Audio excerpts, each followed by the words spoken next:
Picture this. It's December 2011.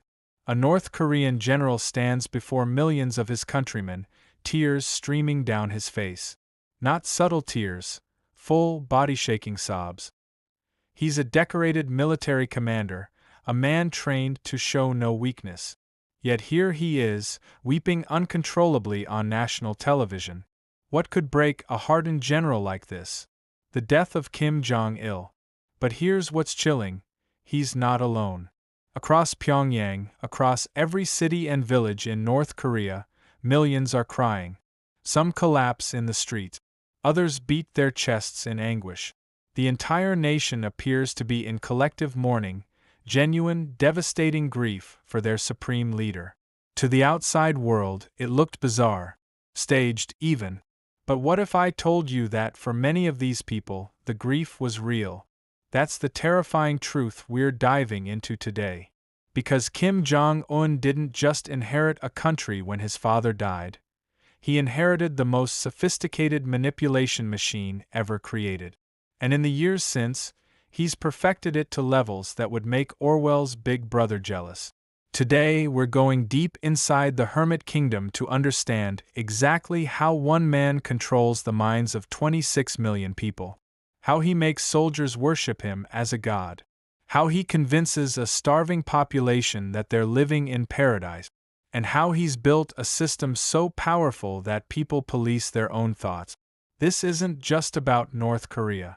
This is about understanding manipulation at its most extreme, because the techniques you're about to learn are being used, in subtler forms, all around us. Welcome to the dark psychology of the world's most secretive dictatorship. When Kim Jong Un took power at just 27 years old, many Western analysts thought the regime would collapse. How could this young, inexperienced leader maintain control over a nuclear-armed state? They underestimated what he'd inherited. His grandfather, Kim Il-sung, had spent decades building the foundation. It started in the 1950s, right after the Korean War, when the country was devastated and vulnerable. Kim Il-sung understood something crucial. A traumatized population is easier to control. He created the Juche ideology, complete self-reliance. On the surface, it sounded like national pride. But it was actually the first layer of isolation. Cut off the people from the outside world, and you control their reality. Then came the classification system, the songbun. Every single citizen was ranked into one of three classes: the loyal core, the wavering, and the hostile. Your songbun determined everything: where you could live, what job you could have, even how much food you received. But here's the genius of it. Your songbun wasn't just about you. It was inherited through 3 generations. Your grandfather's mistake could doom your grandchildren. This created a society where families policed themselves, where parents taught their children absolute loyalty, not out of belief, but out of survival instinct. Kim Jong-il, the father, took it further. He understood modern psychology. He introduced the 10 principles for the establishment of a monolithic ideological system, essentially 10 commandments that place the Kim family above everything, even family itself. Principle number 1. We must give our all in the struggle to unify the entire society with the revolutionary ideology of the great leader Kim Il-sung. Notice the language: not support or respect, but give our all. Total devotion. This wasn't a political system anymore. It was a religion. And then came Kim Jong-un's turn. Let me break down exactly how Kim Jong-un manipulates his people, because it's not one technique. It's a symphony of psychological warfare. Technique 1. Information starvation. In North Korea, there is no internet as we know it. There's a domestic intranet, maybe 28 websites, all government-controlled. No Google, no YouTube, no Wikipedia. Radios and televisions are pre-tuned to government channels and physically modified so you can't change them. Owning an unauthorized radio is a political crime that can send 3 generations of your family to a prison camp. Why does this work? Because humans form beliefs based on available information. If the only information you've ever received says that Kim Jong Un is a brilliant leader who protects you from the evil Americans planning to invade, that becomes your reality. You have no comparison point. Technique 2. The cult of personality on steroid. From birth, North Koreans learn that Kim Jong Un is practically superhuman. State media has claimed that he learned to drive at age 3, that he won a yacht race against a CEO at age 9, and that he once hit 11 holes in one in a single golf game. Absurd? Absolutely. But that's not the point. The point is repetition and totality. Every classroom has portraits of Kim Jong Un, his father, and his grandfather. Every home must display them in the most prominent location. Every person must wear a pin with the Kim family insignia over their heart. You bow to the portraits, you clean them with special cloth. And in emergencies, floods, fires, you're expected to save the portraits before your own children. This isn't just propaganda. It's identity construction. When something is repeated constantly from birth, when it's embedded in every ritual and symbol around you, it doesn't just influence your thoughts, it becomes the structure of your thinking. Technique 3. Manufactured crisis. Kim Jong Un regularly creates external threats to unite the population. Missile tests, military parades, announcements of American aggression, even when tensions are actually calm. Why? Because a population under threat bonds with their protector. In psychology, this is called rally around the flag effect. When people feel endangered, they suppress internal dissent and unite behind their leader. North Koreans are taught that without Kim Jong Un, the Americans would invade, the South Koreans would enslave them, and the Japanese would colonize them again. The regime becomes not just a government, but a shield against annihilation. Technique 4. Public ritual and collective performance. Every North Korean participates in mandatory group activities. Mass games with thousands of performers moving in perfect synchronization. Public mourning sessions. Group criticism sessions where you confess your ideological failures and criticize others. These aren't just displays, they're psychological binding mechanisms. When you perform loyalty publicly, especially repeatedly, your brain rationalizes it as genuine. It's called cognitive dissonance reduction. If I make you bow to a portrait every day, eventually, your mind says, I must have a reason for doing this. I must actually respect this person. The public nature is crucial too. When everyone around you performs the same loyalty, dissent feels impossible, not just dangerous, but literally unthinkable. Now here's where it gets truly disturbing. You might think that the North Korean military is controlled through fear and punishment. That's partially true. But Kim Jong Un has done something far more insidious. He's created soldiers who genuinely worship him. Let me tell you about the Storm Corps, Kim Jong Un's Special Forces unit. These aren't just soldiers. They're fanatics. They train by punching trees until their knuckles bleed and calcify. They break concrete blocks with their head. They sleep in snow. They're taught that their bodies are weapons belonging to the supreme leader. In 2017, a North Korean soldier defected across the DMZ in a desperate dash for freedom. He was shot 5 times by his former comrades. When South Korean soldiers rescued him, doctors found something shocking in his stomach. Parasitic worms, some over a foot long. This was an elite border guard, and he was malnourished and diseased. Yet his colleagues, the ones who shot him, stay. They believe. Many of them genuinely believe. How? Kim Jong Un uses a technique called selective privilege. The military, especially elite units, receives better food, better housing, better everything than ordinary citizens. But here's the key, it's still terrible by global standards. They're just less miserable than everyone else. This creates a twisted gratitude. These soldiers think, the supreme leader feeds me when others starve. He clothes me when others freeze. I owe him my life. It's the psychology of the hostage who thanks their captor for a glass of water. But there's another layer. The ideology of sacrifice.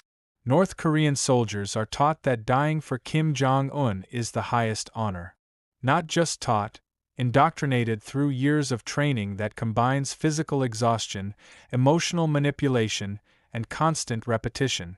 They watch films of revolutionary martyrs, who threw themselves on grenades to save portraits of Kim Il-sung.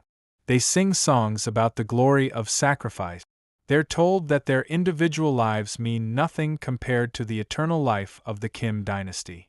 And when you combine this with isolation from alternative perspectives, with the songbun system that threatens your family if you defect, with the public performance of loyalty that rewires your own self-perception, you get soldiers who would genuinely die for a man they've never met. That's not control through fear. That's control through belief. And it's infinitely more powerful. But soldiers are one thing. What about the ordinary citizens? The farmers, the factory workers, the teachers? How does Kim Jong Un manipulate them? Through one of the most brilliant and terrifying systems ever devised, he makes them manipulate each other. Every neighborhood in North Korea has an inminban, a people's unit of about 20 families. Each unit has a leader, usually a loyal party member, who monitors everyone else. Weekly meetings are mandatory. You confess your ideological shortcomings. You criticize your neighbors for insufficient loyalty. Your children are encouraged to report on you. Here's what's genius. The surveillance isn't just top-down. It's omnidirectional. You watch your neighbor. Your neighbor watches you. Your colleague watches you. Your family watches you. In psychology, this creates something called pluralistic ignorance. Everyone performs loyalty, so everyone assumes everyone else truly believes. Dissent becomes invisible, even to other dissenters. A defector once described it like this.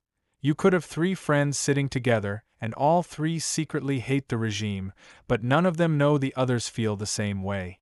Each one thinks they're alone in their doubt. This makes organized resistance nearly impossible. But Kim Jong Un added another layer. The unity class.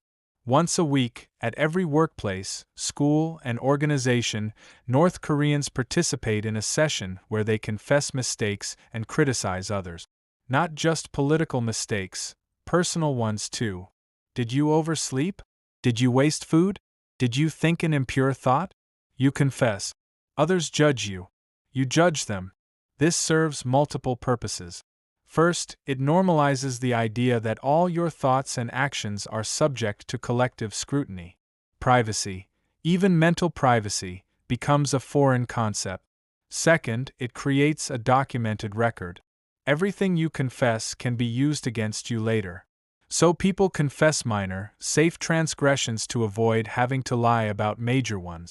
Third, and most insidious, it creates guilt as a permanent state of being. You're always falling short. You're always correcting yourself. You never arrive at ideological purity, you only strive for it. And who grants forgiveness? The Kim regime. They become not just your government but your path to redemption. But here's what Kim Jong Un fears. The one thing that could unravel everything. Information. Despite all the controls, information is seeping in. USB drives smuggled across the Chinese border contain South Korean dramas, Hollywood movies, and footage of the outside world. These drives are traded in secret markets, watched in locked rooms with blankets over the windows. And once a North Korean sees that the outside world isn't a wasteland of suffering, once they realize that South Koreans, people who speak the same language, share the same history, live in prosperity and freedom, the entire narrative collapses. Kim Jong Un knows this. That's why the punishment for possessing foreign media has intensified. In 2020, he passed a law making it a potential death penalty offense. But he can't stop it completely. The border is too long. The markets are too entrenched. And now, even his elite are exposed. Students who studied abroad, diplomats who've seen other countries, they know the truth. This is why we've seen Kim Jong Un execute high-ranking officials, even family members. His uncle Jang Song-thaek, once considered the second most powerful man in the country, was executed in 2013, reportedly fed to dogs, though this may be propaganda itself. His half-brother, Kim Jong Un, was assassinated in Malaysia in 2017 with VX nerve agent. Why such brutality? Because the greatest threat to a manipulation system isn't external, it's internal. It's the moment when the believers stop believing. Kim Jong Un uses terror to prevent that moment. But terror is exhausting. It requires constant vigilance, constant purges, constant fear. And fear, unlike belief, doesn't sustain itself. The cracks are there, small but growing. So why does this matter to you? Because while North Korea represents manipulation at its most extreme, the techniques aren't unique. They're just turned up to maximum volume. Information control? We see it in echo chambers and algorithm bubbles. Cult of personality? Watch any demagogue build a following. Manufactured crisis? Politics is full of it. Public performance shaping private belief? Social media runs on it. The difference is degree, not kind. Kim Jong Un shows us what's possible when someone has total control and no moral limit. He's built a nation where people police their own thoughts, where loyalty is performed until it becomes real, where alternative realities are literally inconceivable. It's a warning, because the human mind is vulnerable, not just to obvious propaganda, but to subtle, systematic manipulation that works below the level of conscious awareness. The best defense? Awareness. Question your certainties. Seek diverse information. Remember that the most effective manipulation doesn't feel like manipulation, it feels like truth. Kim Jong Un has created a hell and convinced millions it's paradise. Don't let anyone do the same to you.